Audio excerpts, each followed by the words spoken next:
Welcome to GothCast. I'm Dr.Sanders, and today I have a very unique video for you. You know, sometimes I'll be watching a movie or reading a book or something like that, and I'm like, oh, hey, that references something that's really goth, or like, oh, hey, I've seen that poster, or something like that. And I'll be like, I wonder if other people know that this is in here. And I thought I would just make a video of all of those things. So, enjoy. I think most of us are aware of stereotypical goth characters in movies, or movies that goths really enjoy. But in this video, I want to take a look at some of the more obscure appearances of our favorite musicians, and even some really weird things that reference goth artists.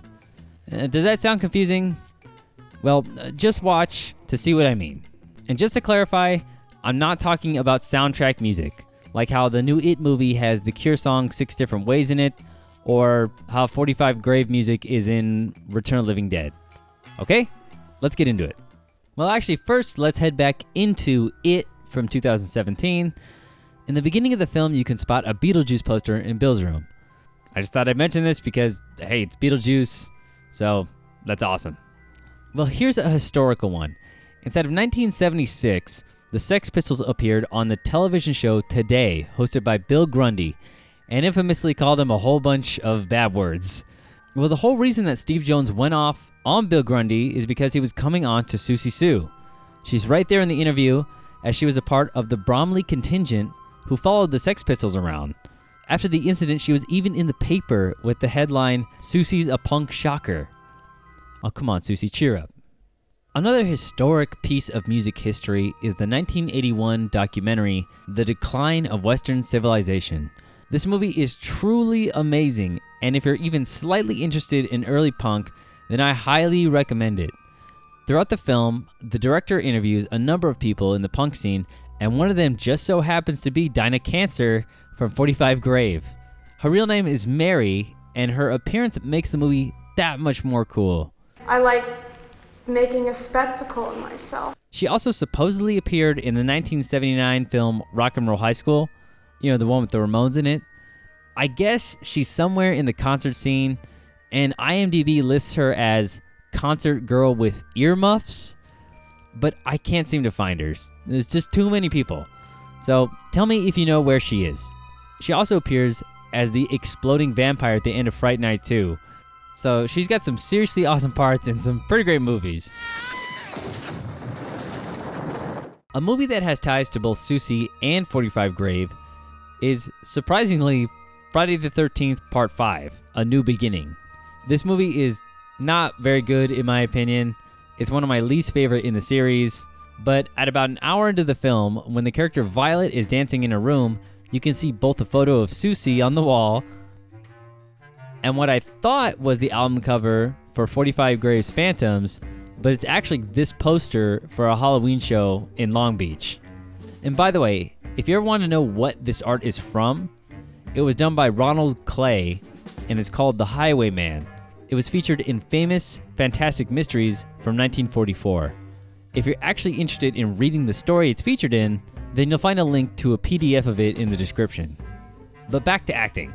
One of the more obvious appearances of goth musicians in a movie is The Hunger, which opens with Bauhaus playing Bela Lugosi's Dead. You've probably seen this clip somewhere. It just might be the most goth movie scene ever made. You've got David Bowie and Catherine Deneuve playing vampires with the smoky atmospheres, lots of blood, all this. It's amazing. And how could it get any better? Or how could it get any worse? I'm assuming you've heard of the Twilight movies. Well, Peter Murphy, the lead singer of Bauhaus, appears in the third movie called Eclipse. He's one of the ancient vampires, and they call him the Cold One. Now, it's a really quick scene, but just in case you've ever wondered, Bauhaus and Twilight have a direct connection. On to something else weird, but in a way less terrible way. Stiv Bators, the singer of the Dead Boys and Lords of the New Church, actually did a bit of acting. He plays Bobo in the John Waters film Polyester. Library. You ain't going anywhere with this little lady. All right, let's go downtown and play some polo. Although most people probably focus on Divine more when thinking about this movie. He also appears in the 1988 comedy Tapeheads. And I'm sorry, I only have the VHS, so it's VHS quality. His character is called Dick Slammer, and he's the singer of the Blender Children, who perform the song Mr. X7. He does have some lines, but honestly, I'm not the biggest fan of this movie. I brought you the 7 best directors in the business. Give me somebody who's gonna just push buttons, will you? It has some unique parts, and it's sort of funny. It's really, really 80s. And there's also kung fu in it, but it's kind of Probably the most famous appearance I'm talking about here is Robert Smith of The Cure in South Park. Airing in 1998, the final episode of Season 1, titled Mecha Streisand, has Robert Smith, voiced by the man himself, appear, turn into a giant moth, and defeat an evil robot, Barbra Streisand. He then kicks Cartman in the nuts, and Kyle shouts, "Disintegration is the best album ever!" Now, I actually watched this when it first aired, and I was very confused. I just did not expect any of that. And yes, I do know about the South Park Goth kids, but I figure if I'm going to mention them, it'll probably be in a different video. So yes, I am aware, obviously. Now, some of you might be saying, but what about RoboCop? Well, there is a link between RoboCop and The Cure. This super violent 80s action film is both heart-wrenching and explosion-heavy. But at around an hour and 20 minutes, when the bad guys are blowing up the stores, you can actually spot a Cure poster. And it has to be a coincidence, but the name of the store is Smith. Unless the director is a really big Cure fan, that just has to be a coincidence. Speaking of posters, in the Adam Sandler film Little Nicky, which I never thought I would be talking about, but at least it has Quentin Tarantino playing a deacon. The devil is here! And features posters for The Birds, Psycho, and Blow Up. But more importantly, when Nicky is playing air guitar in his room, there are lots of band posters, and one of them is Ministry. Now, people argue constantly on my With Sympathy review about if they're supposed to be considered goth or they're allowed to be. Look, that's not what the question is here. I know a lot of goth people love Ministry, and so I'm including it in this video. But, also in the room is a poster of Motorhead. And, that reminds me of this film. It's a cult classic horror film called Hardware, and it just so happens to feature our favorite dusty goth, Carl McCoy from Fields of the Nephilim. This movie is a post-apocalyptic thriller, and it's honestly pretty fantastic. McCoy's character is a nomad who finds scrap and sells it for profit. He plays the slightly off wanderer really well, but I wish he was in more of the film. He is a main part of the plot in the beginning. He kind of gets it all going, but then he kind of disappears. But hey, look at this. Lemmy from Motorhead plays a riverboat taxi driver who loves the band Motorhead. And did you know that Motorhead have their own video game? Now, I'll say this very honestly that I am not very good at video games, but this does have a connection to goth culture. First off, this game was released inside 1992 for the Amiga series of computers. And I'm not really familiar with them, other than that I know Andy Warhol created some art with them. But anyway, you play as Lemmy fighting through different music-themed levels to rescue your band members who have been kidnapped. You have rap fans, country fans, ravers, and level 5, which is a cathedral titled Enter the Morgue, features all the goth stereotypes. You've got creepy organ music playing,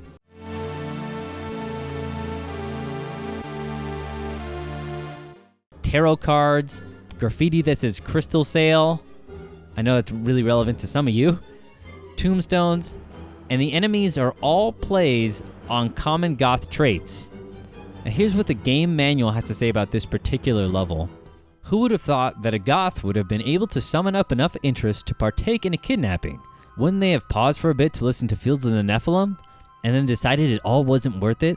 Obviously not, as they have taken your drummer captive in this rundown, deconsecrated church. Watch out for spikes and use the balconies that line some of the walls to get over the holes in the floor.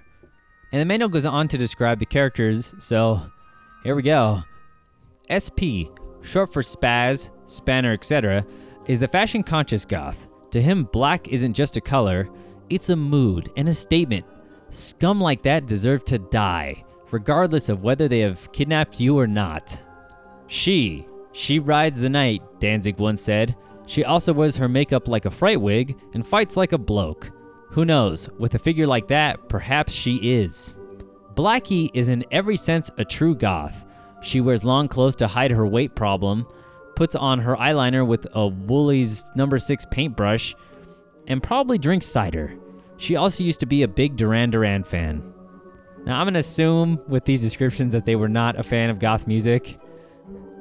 But what about other games? I think I found easily the weirdest inclusion of famous people in a video game ever. Metal Fangs, released in 1992, only in Japan for the Mega Drive, is a racing game. Now, what does this have to do with goth? Well, when you start the game, you pick your drivers, most of which look very familiar. I have no idea why you can pick cyberpunk versions of Robert Smith, Morrissey, Andy Warhol, Madonna, and lots of other people. I don't even know really how to play this game because I don't speak Japanese, but God, it's so strange. You know, there just so happens to be another racing game that includes an artist that spooky people tend to love. Rob Zombie, who, yes, I know is not goth, but he's so sexy. Well, he's a playable character in Twisted Metal 4 for the PlayStation 1. He decided to go by the far more formal Mr. Zombie. He drives the Dragula and shoots a giant red skull at drivers. His ending is the best, too. If you win, it just plays some of the music video Super Beast. I mean, what more could you want? Well, this video has gone on for way too long, so join me next time as I scour the deep for more strange places containing our spooky brethren. Also, if you have some other favorites that I didn't mention, let me know. Thank goodness this video is over because I am very tired from editing it. Just trying to find all the movies and all the clips and everything and put them all together it was fun, but it was also extremely time consuming. So I hope you enjoyed this visit to a lot of really weird places, and I hope you found it interesting, because you know that was the hardest part, trying to make these little snippets information really interesting or seem like they went together. So you know, you can like, comment, subscribe and all that stuff, and of course make sure to stay spooky.